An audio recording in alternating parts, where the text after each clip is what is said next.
Une Formule électrique, c'est ça, ça ressemble à une Formule 1, mais ce n'est pas une Formule 1. Le moteur, il est ici, il est électrique, il est tout petit. Les batteries, elles sont énormes et elles sont juste derrière le pilote.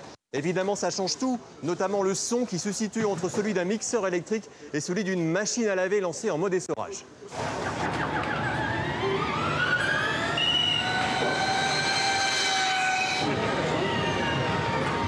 On va dire que pour les spectateurs, c'est bien quand il y a du bruit parce que c'est impressionnant. Par contre, pour le pilote, quand il n'y a pas de bruit, c'est sympa. Après, il y a aussi beaucoup de couples. Hein. C'est une voiture qui a beaucoup de couples. Donc, dès qu'on touche l'accélérateur, ça accélère relativement fort.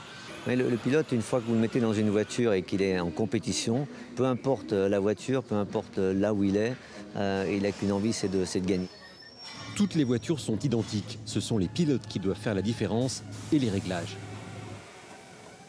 Le problème d'une voiture électrique, c'est qu'elle se décharge. Alors du coup, il y en a une deuxième pour en changer en plein milieu de la course. Tout l'intérêt de voitures de course électriques, c'est de pouvoir organiser des compétitions en ville, comme ici, à 2 pas de Buckingham Palace. Un certain nombre de personnes sont hésitantes par rapport au sport automobile, ça fait beaucoup de bruit, il y a beaucoup d'émissions, ça peut être très polluant, sont éliminées. Paris a déjà donné son accord de principe pour accueillir un Grand Prix au pied de la Tour Eiffel.